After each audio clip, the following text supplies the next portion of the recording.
like I just made it a point to find ways to get on stage, and I did, like I would just book my own shows at coffee houses and stuff like that. And I would pass out flyers everywhere, like do it the old school way. I mean, we didn't have, internet. We didn't have social media besides MySpace.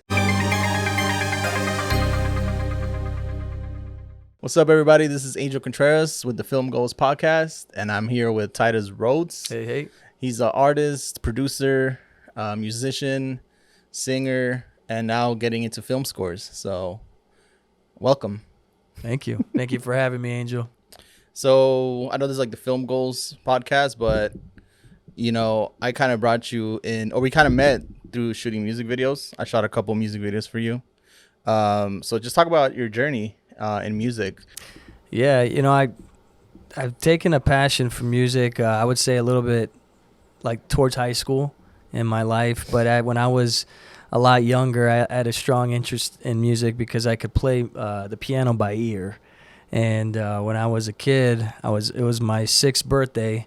My sister was born on the exact same day, so I begged my mom to get me a keyboard just because she didn't throw me a party because she gave birth to my sister. And so she bought me a keyboard, and one of my favorite movies at the time was Big by Tom Hanks.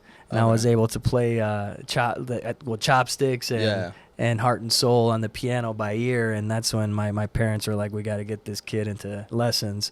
So I started taking piano lessons from there. But music took a back seat in my life. As time went on, I started playing sports, and I took sports really serious. And I finally came back into full circle in high school when I started getting dumped on by girls, and I had to figure a way to deal with those emotions, and I started writing songs, and I think that's what really got me back into music. And so I started creating music, and then I just bought these little software programs and stuff, and I just started really getting into production by learning from these cheap softwares. The first one I think was called Dance EJ. It was one of my first programs, and it was literally like presetted sounds, and you just put them in like they're like blocks, and you just filled it in like blocks, and you create your own dance tunes and stuff like that. And my first song that I ever created on there was a song called "If You Only Knew," and I'm a big 80s, 90s throwback music lover. So back then, like freestyle music was the shiznit. And so I created this song, "If You Only Knew," and I created this freestyle type beat to it, and it was cool because I was able to manipulate this program because all it did was like dance, like club stuff, like Euro, and so I was able to manipulate it and make it sound like it's freestyle. And so that's when I knew, I'm like, man, I want to see what else I can do. So then I started graduating to other DAWs, and I was hooked, man. Music, I fell in love with music.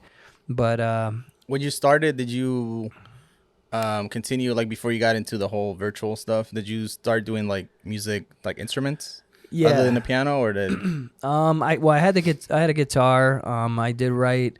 So when I was, I want to say like 17 or 18, I had this this goal to put on a concert, and I ended up putting on a concert at in my town. We had about 300 people in attendance. It was crazy, but the whole goal was just for me to be on stage.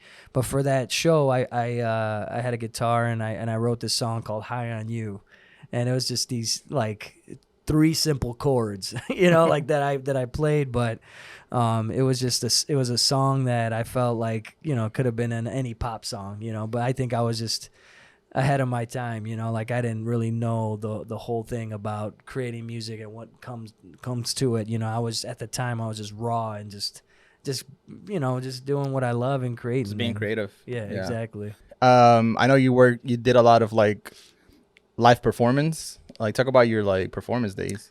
Yeah, so when I was in high school, I did a lot of musical theater, and I kind of fell upon it by accident because I was really much into like the boy band era. So like, believe it or not, I grew up in the 90s, and I was into Backstreet Boys and NSYNC, and I could say that now proudly because back then I'd get beat up for it.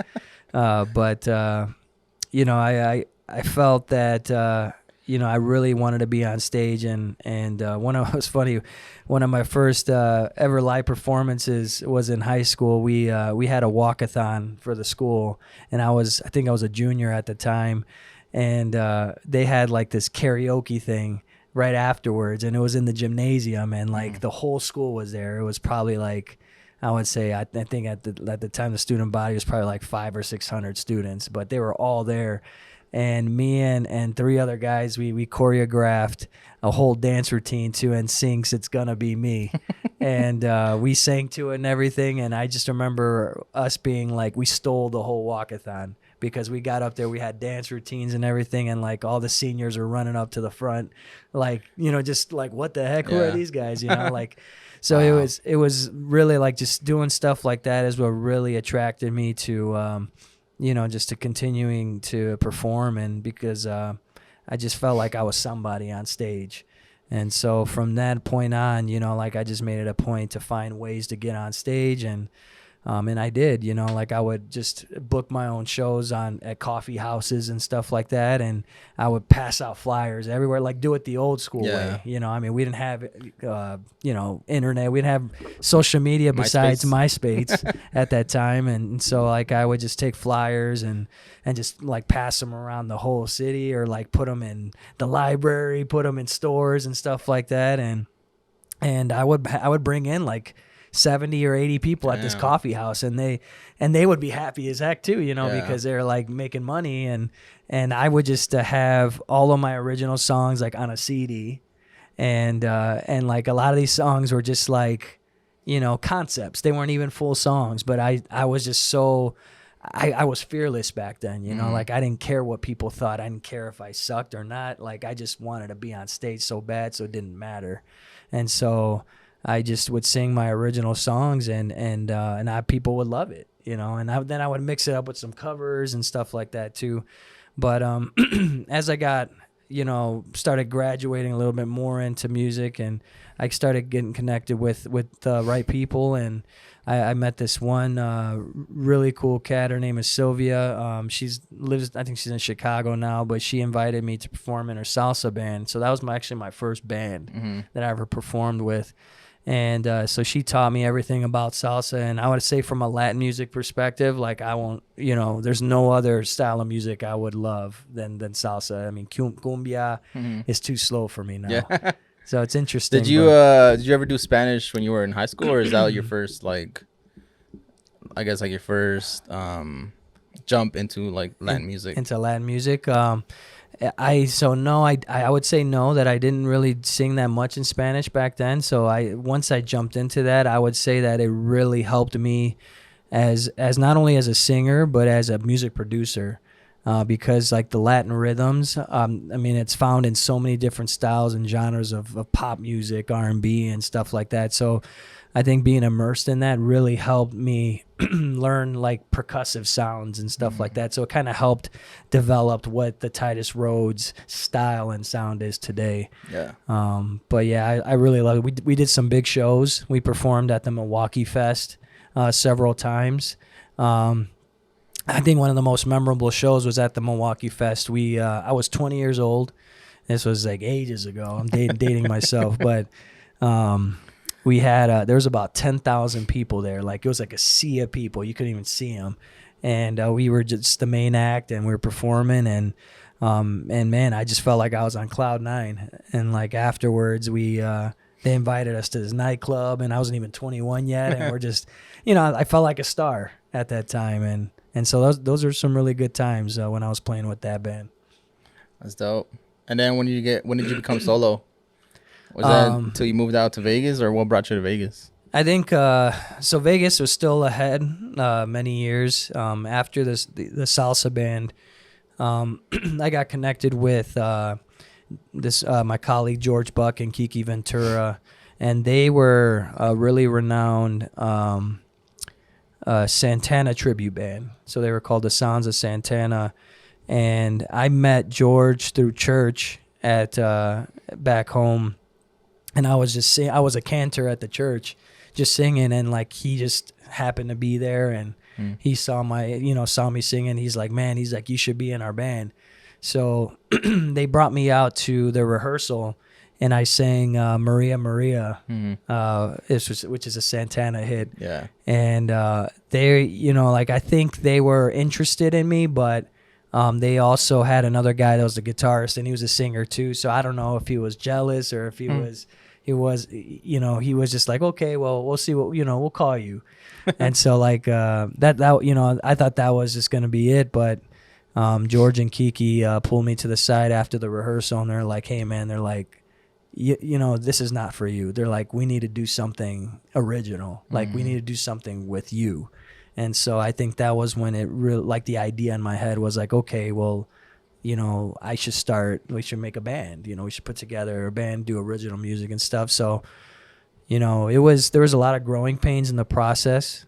I have to say about a good 4 or 5 years of just trial and error and like bringing in musicians, kicking musicians out. Like it was a learning experience, but at the same time, it was something I wouldn't ever, take back or anything. Like I feel like I learned so much from it. But we finally got our core group together, and we started doing shows. And George, he was a teacher at this Catholic grade school. I'm sorry, in Whiting, Indiana. And so we did our first show at the grade school for his whole school. It was like the kindergarten through 8th grade. And he was like hyping me up. We just came out with our first CD, which was the Titus Rodes Reasons to Conquer the World album. And so like they knew all the music already and everything. So when we came into that show, it was a theater, and it was the same theater that Michael Jackson performed in when he was a kid. But we performed there, and like these kids had posters. They had like they were all up on the front of the stage, like they were screaming. I felt like I already made it at that time, and my sister was in the band at the time, and so like she was just like, she couldn't believe like what she was experiencing. For her, it was like very, very surreal, and it was just unbelievable to have that kind of love and support from people.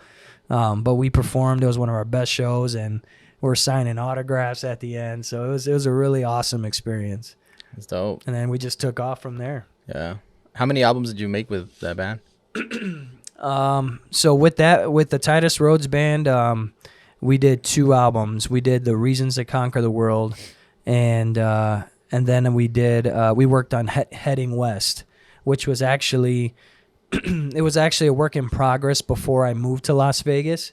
And I didn't actually name the title of the album until I actually moved to Las Vegas.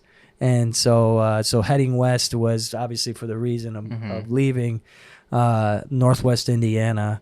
And it was a very sad time for me when I first came out to Las Vegas, because I made the decision to leave behind all of my musical contacts and friends and all that. And I would have to say that was probably the most difficult thing to do besides leaving my family. I think at the time I was singing with a doo-wop a cappella group who I was singing with them for 8 years, and they were like family to me. And then the Titus Rodes band, we were just like ramping up finally. Like after 8 years, we were actually like, I felt like from in the Northwest Indiana region, we're probably one of the top bands out there. And so I felt like I left at a peak. And, my bandmates understood the whole reasoning behind it. But at the same time, like it was just difficult because I felt like I put, for the first time ever, at that time in my life, I put music on the back burner to focus on like a career and reality, a job. What made you like change from like your passion to deciding like I gotta grow up? I guess. Yeah. I think that was it. Like I think you hit on the head when I just felt like at that moment in time, I felt like I needed responsibility. I needed to grow up, and like music was it was my passion. I felt like I believed for so many years that it was my means to an end, but at the same time, at that moment in time, like I felt like I needed stability, and I was going into my 30s, and I was like, man, I need insurance. You know, But you were at your peak, so like, were you guys not making any money at that time, or? I was making decent money with mainly with the acapella group. With the Titus Rodes band, it was, it's a little bit harder to make money performing live shows, because like people really don't, and they don't pay live musicians very well unless you're doing like private events. But if you're performing like at festivals or at the casinos and stuff, like you'll probably make $150 to $200, for 3 hours, which is Per person or for the band? per person, and that's like on the higher end. Damn. So I mean, But it's crazy because like when you hear about like, especially like the music industry now, like that's where artists make their money, performing and going on concerts and stuff. Oh yeah, They don't make it off like Spotify and shit, because it's like they get a cent or like half a cent or something like that per play. So like, you would think that performing live would be like how you guys make your money. True. I think if you're established and you have, like there's ways to do it. I think like I was younger and I was more hungry, and so I was taking a lot of jobs that weren't paying very well.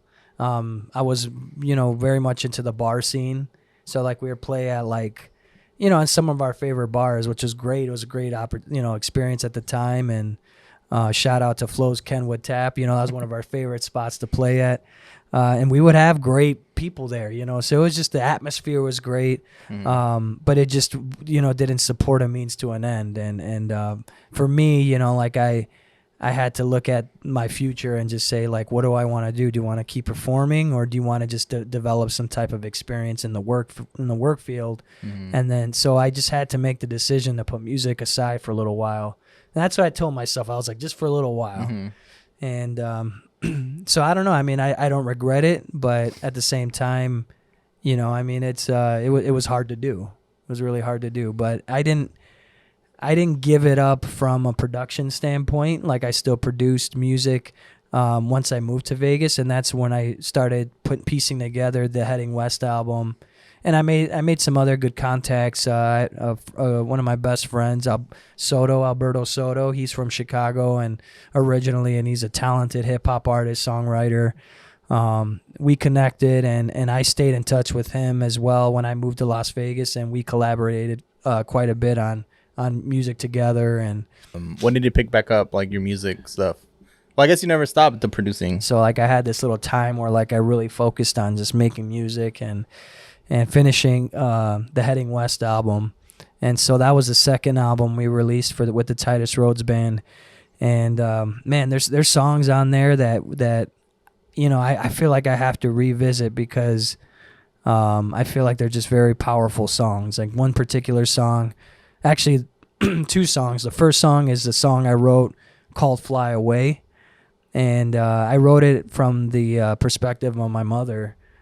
Because my mother was one of my biggest supporters, like, kind of referring back to the coffee house performances. Like there was shows that I did. Yeah. Like we had 70 or 80 people there, but then there was times where like there was only like 2 people there, and you still had to put on a show. You still had to smile. And one of those people that were there was my mom. So I wrote that song Fly Away because of her, because, like the chorus, it goes, my, you have grown, you have built yourself a home, like you're all right, fly away.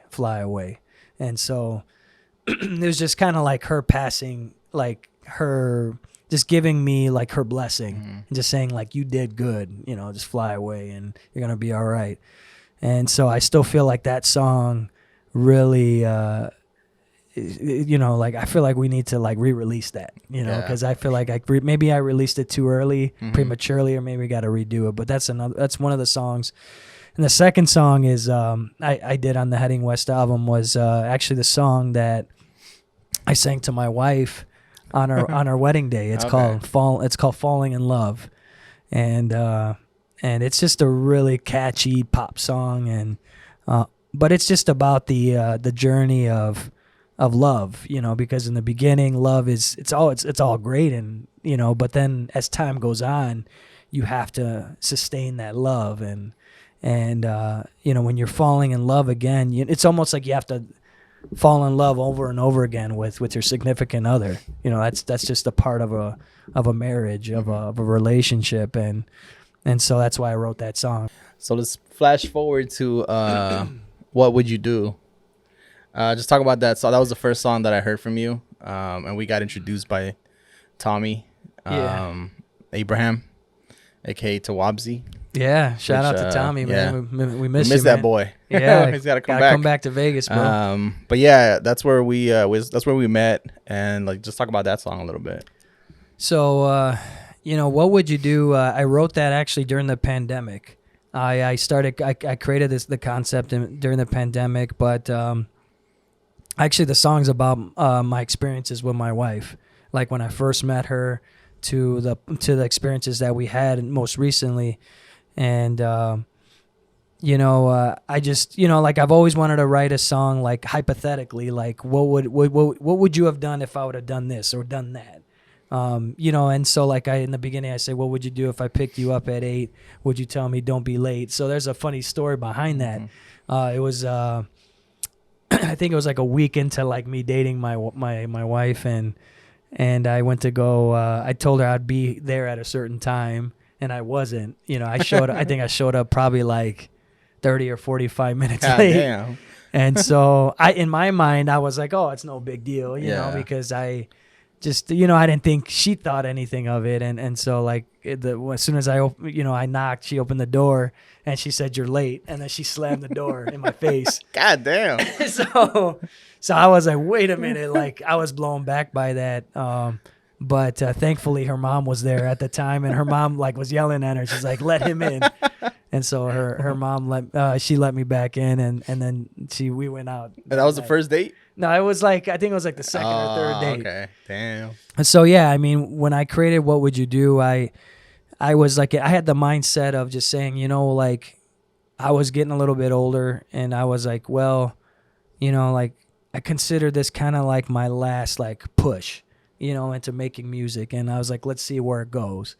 And so I actually reached out to Tommy, and I was like, hey man, I wrote this song called What Would You Do? Like listen to it. I'm actually thinking about making a music video for it.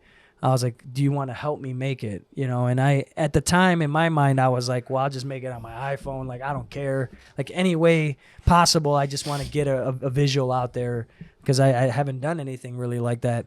And Tommy reached out to me, and he's like, I actually want to direct it. And I was like, oh, okay. And so like, as time went on, like he started like planning everything out with me, and I was like, oh, this is for real. Like this is like, it turned into a serious project. And so like, I was blown away by that because of the professionalism of Tommy. Had you done music videos before that? I'm guessing for your Titus Rodes band? Or no? Yeah, no, I mean, nothing professional to that, level. Okay. Like I created a home video for one of my Heading West songs, and it was just shot on my iPhone, and all we were doing was driving. It was that song. I remember seeing that music video. The song title was Heading West, but so I never did anything like that before. So when Tommy was organizing it and actually having like an agenda and like the cast and showing me all this like stuff, I was like, man, I was never involved in that, and it was something I could have I've always dreamed of, but never thought it would happen in that magnitude. Yeah, I heard the song and I was like, man, this is my, like, I love that oldies style. It was like doo-wop, but it was like a modern version of it. And then I think he came to me and he was like, hey, let's shoot this music video. I was like, yeah, I'm down, whatever, let's do it. Yeah. And I remember like the production side of it, because you were on, like, he was telling you like all his ideas, and then he was telling me the same thing probably from what I remember. It's a minute ago. But like, he was like, yeah, I want to do this and I want to do that. I want to shoot it in 4 hours. And I was like, bro, this is not going to take 4 hours. And he's like, because he had his vision, like it was a cool vision. And I think we executed it pretty well. But I had to tell him like, it's going to take a couple days. He's like, oh, we only have the actress for like 4 hours. Yeah. Oh, can you ask her if she can do like, a day or whatever? But we did a lot, man. We did a lot. We changed the lighting. They changed costumes. We changed the set. Like there was like a bunch of stuff in that music video, which was cool. But yeah, it took a while to get all those visual effects. Yeah. But it was worth it because we ended up winning best music video at one of the LA Film the Festival. LA Film Festival. Yeah, Yeah, so, yeah, that was awesome. so That that was was dope. a great accomplishment. Yeah. I feel like you and Tommy are like the yin and yang when it comes to like production. You know, like I feel like Tommy's has, like you said, he has all these like visions and goals and stuff, but like I feel like you kind of keep him grounded. And which is a good thing, you Yeah. know, like you're more of a realist, and you have all of these cool visions too, but like you're realistic in a sense where you're like, we can do this, but we can't do that. You know? Yeah, because I know, because like I've been burned before, where I'm like, I'm trying to do all this stuff and it's like it doesn't happen. So from my experience, I know like, yeah, we gotta shorten that down, or you know, we gotta do something different to make it happen. But we still want to like encourage the creativeness. You know, it came together in the end, and it was a fun shoot. We did a Better Way. So talk a little bit about Better Way. Yeah, I think that was like like our first collaboration together. You know, I was finally getting to know your personality and like understanding like how you work, and like with Tommy, you know, like things are a little bit more free flowing, and like, you know, he's just, you know, with you're kind of more regimented. and not to say that like that's a, you know, knock on anybody. I think like you guys just have two different styles, but both very effective styles. You made things very realistic to the point where you're like, okay, we're gonna be here, we're gonna be here at this certain time, we're gonna be here at this certain time. And I think if it wasn't for your, like, you know, your style, like I think we wouldn't have gotten the whole video done. I think we pretty much got it done in one day. Yeah, we did. It was crazy. So Better Way, like the reason that I really loved it, and I think you didn't want to make a music video in the beginning. I think you just sent the song. It's like, hey, I got a new song, and I was like, bro, that's like my vibe. It was like a '90s hip hop. It was like a positive song, and I was like, bro, that's a good ass song. I was like, I want to shoot the music video. I have idea for the visuals, and then you were just kind of down. Yeah. Yeah. And then, you know, Tommy was still here before he left us, and he was one of the actors in it. Yeah. And we got a couple other people to be in it, and we shot it all in one day. Yeah, I remember that. That was fun. Yeah, it was cool to see, you know, Tommy perform from an acting side of things too. He's just like multi-talented, man. He's a director, actor. But it was also cool to see how you directed things and how you, you know, you were able to get, you know, the actors to kind of do what we want them to do and like see our vision and stuff. And but I think what I admire about your professionalism and what you do is like you find a way to make things happen, you know. And like, so like you hire, you know, I think you hired Tori, you know, she's a up and coming actress, and you're able to find these people to like be a part of this project. Yeah. And like, I'm like, where the heck do you find these people? You had a makeup artist that you had, you know, in your back pocket. You had you had a guy, you know, we were able to get a drone. Yeah. I mean, it's just all kinds of stuff, man. You're able to make it happen, and it all fit, and like just to do it like that whole video in one day, and you look at the music video, it looks like it was shot in like, you know, weeks, you know. And so it was really cool. And like, I would have to say, I'll let you tell the story, but like how we actually got that one church shot. Oh. Yeah. Well, first of all, it's called networking for people out there.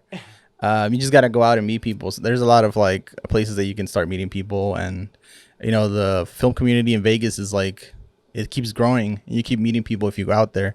You just got to be able to like, you know, socialize and talk to people. Oh, yeah. And most people that are up and coming like us, or are like trying to learn the business or whatever, they're down to collaborate. And a lot of people are like talented, you know what I mean? So that's where that came from. But yeah, the church scene, we really wanted a church scene. Like, I was like, we need like, I don't remember if you came up with it or I did, I don't remember. But we're like, we really need a church. And we tried reaching out to the pastor or priest or whatever. We never heard back. And we were like, fuck it, let's just go. Let's just go to church. First time I've been there in like fucking 10 years, 20 years. I was like, all right, let's just go. And let's just see what happens. Maybe we can shoot. And the back, because I remember, because that's the church that you usually go to, right? Or you used to, or whatever. Yeah, well, I still go there, yeah. And you're like, the backyard, or the back is like very cool, and it's like, let's check it out. We can just shoot outside. So we shot a lot of the stuff outside. There's like that big cross, which I really like that shot. There was a lot of obstacles in that moment too, because like first of all, we didn't get the green light to shoot there. Like I was waiting for the pastor to let me know if I could or couldn't, and he didn't respond. So I was like, well, I guess we're gonna take matters in our own hands, and we went there anyway. And I think they had some type of mass there, and during that time, and it was very important for us to shoot because I think we were trying to capture like the right sun and the setting and everything. So we ended up shooting in the back of the church, and there was people coming and going, like walking in and walking out. And so like it was kind of a challenge, but we somehow made it work. We made it work, and then we're like, you know what, the mass was done or whatever. So we're like, you know what, let's just go inside and check it out.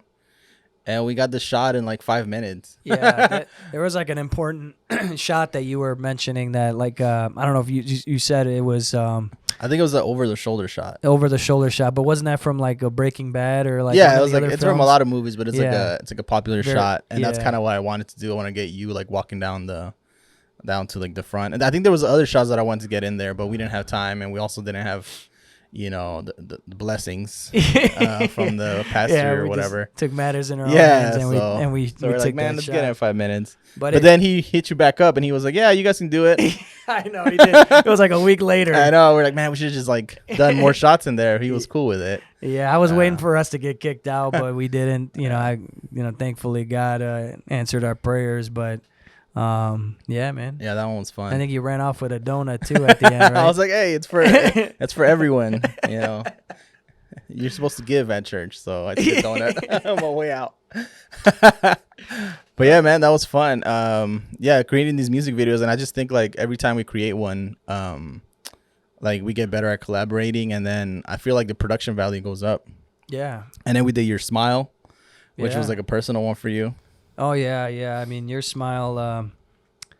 I would have to say that one, had the most all of them, they had great meaning, but like this one it came at a critical time in my life, where I lost some loved ones, and actually I had close friends and family losing their loved ones, and I wanted to include them in this video, and so when I wrote the song, I was just I was very emotional, and just from all of these raw feelings of loss, and so that's where Your Smile came about.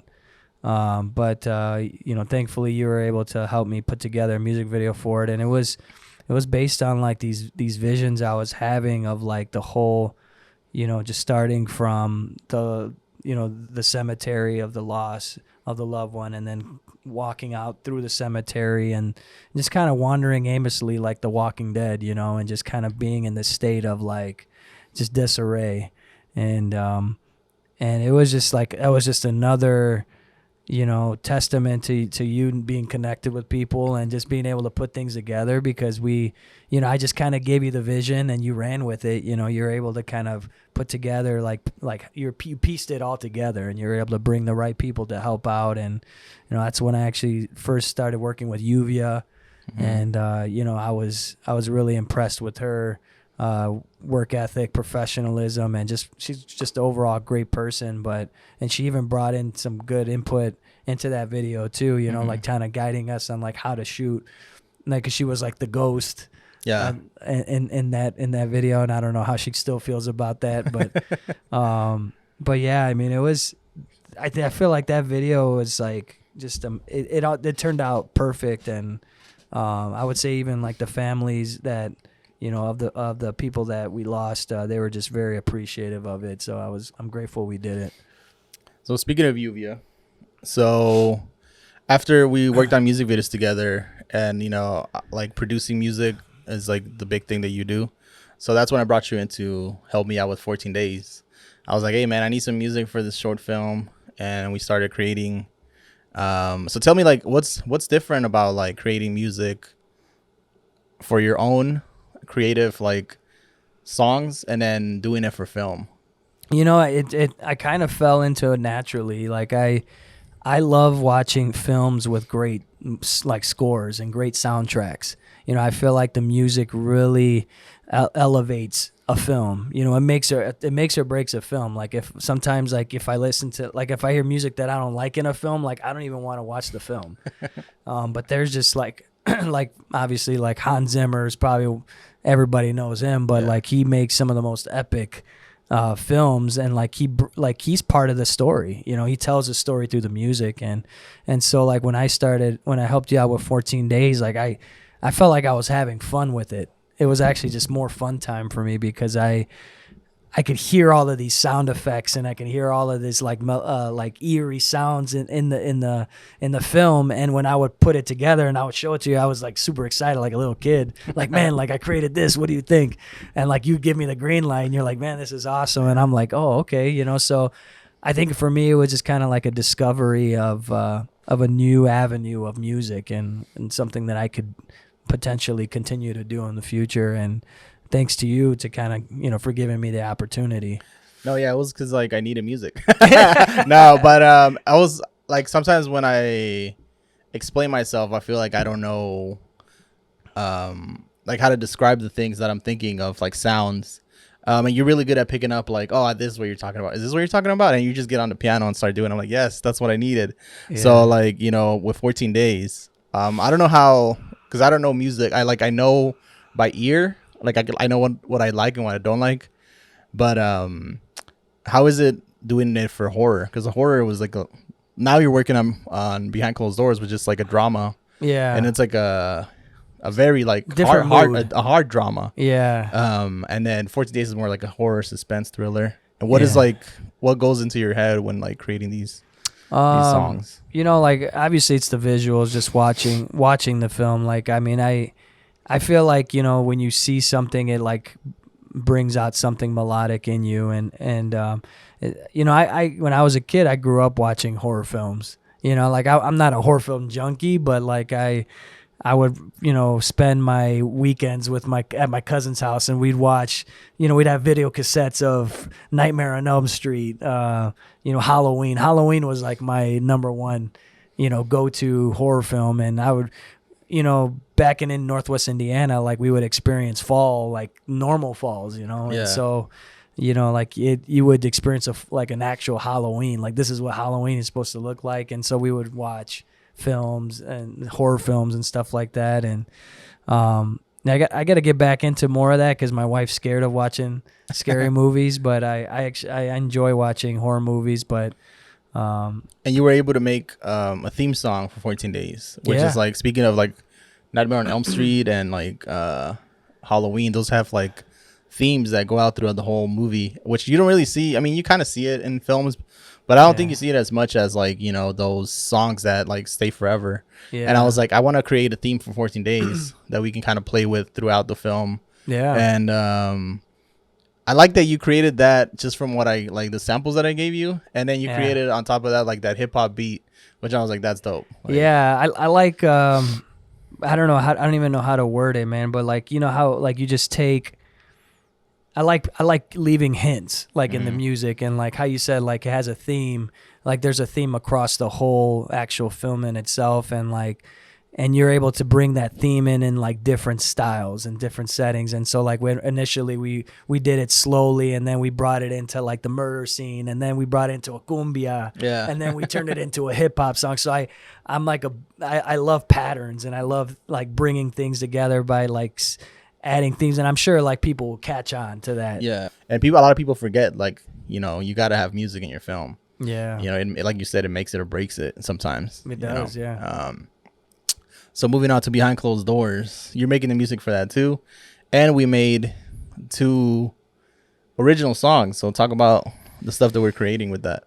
Yeah, I mean, it's you know, again, like working with Yuvia, I would say, you know, like just being, she's super talented. I feel like she's really, you know, spread her wings, so to speak, you know, like no pun intended to one of the songs is like soaring higher. Like, she's, you know, she's really been very receptive to creating music, and I'm just seeing like a star in the making when it comes to her talent.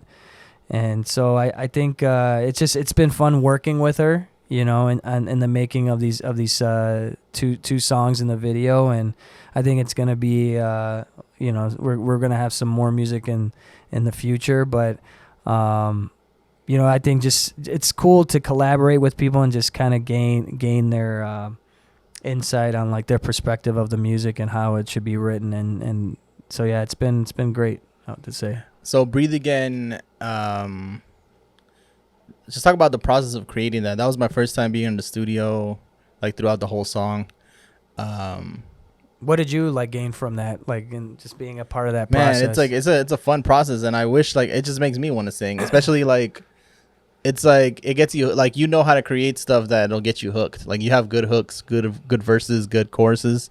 So like after I heard the song and you sent us like the first sample, like that was stuck in my head for like a couple of days. The Breathe Again part. Yeah. And I think we created like I say, like on Instagram, like we created an anthem, and I think we created two of them. So like the first one, just talk about like, I think I gave you the idea of like, I wanted to sound like this one song that we can't use. You know, like you were stating before, it's just a very, like, this is a drama, very serious, you know, short film, you know, of a person who's a victim of domestic violence. So when I saw the scene in itself and I saw like the police lights and stuff, like I just felt like this very intense type song, you know. And like, so that's what, like, even like when you listen to Breathe Again, it just, the strings just kind of like have this intensity where it just kind of makes you feel uneasy. And then when Yuvia comes in with their vocals, I mean, she's telling the story of what happened and how she's overcome this adversity and how she can breathe again now from, you know, because of it. And so I think it's just this whole release, this feeling of release, especially towards the end when she's like belting out. Mm-hmm. Like I'm telling you, man, she's getting better and better every day with her vocals. But man, I'm just excited, you know, for the song. I think like once you hear it, like you're gonna see that it's gonna definitely elevate the film, I believe. Yeah, you're a good producer because you're able to get the artist to do what you want to do, which is the same thing with like directing.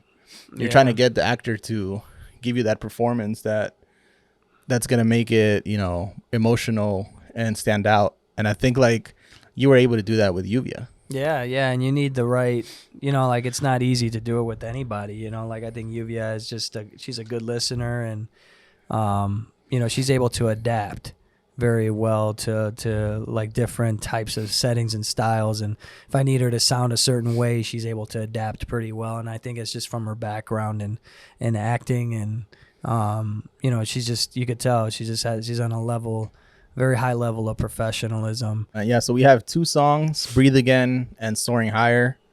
And then just tell me before we wrap up, like where does the journey continue from here? Other than like, you know, creating films and more music and stuff like that. Yeah, I think for me musically, you know, like I'm still learning. I feel like I'm a student of music, and so I'm still learning how to be a better producer, how to be a better artist. And as you know, I'm gonna be moving back east, so I should make an album now heading east. Yeah. No, but I actually am originally from the Midwest, so we're moving back to the Midwest, and I think which is really exciting because I am gonna be you know, rekindling all of my musical relationships, and I'm gonna be able to start performing again. So I think from a musical perspective, it's only gonna enhance me as an artist. You know, there's still a lot of things to figure out along the way, though. Like, you know, obviously it's going to be a career change for me, and to figure that part out, you know, to sustain my family. And, mm-hmm. you know, my kids are like one of my biggest focal points, just focusing on my son, daughter, and my family and my wife. But from a musical standpoint, you know, like just continuing to nurture our relationship, you know. Hopefully we can, you know. Yeah, I'm coming out there, bro. Yeah. Hopefully we can continue once he's settled to do more videos. You know, I know we've been discussing some more videos in the pipeline, and you know, I hopefully, like, you know, my vision is to see us, like, you know, just doing it as a full-time job, man, and just like making videos for other artists and making music. You're making music, I'm making videos. Yeah. So like just being able to create or like doing film and stuff like that. So I think we just got to keep at what we're doing, and it's only going up from there. Cool, man. All right, guys. That was Titus Rodes. Follow him on his social media at Titus Rodes. Yep. IG's at Titus Rodes. My website is trmusic.me. You'll be able to find all my latest music, and yeah, just let us know what you think. And then Spotify, Titus Rodes. Titus Go Rodes. listen to Heading West by the Titus Rodes Band, and then all the songs we mentioned on the podcast. And we'll see you on the next one.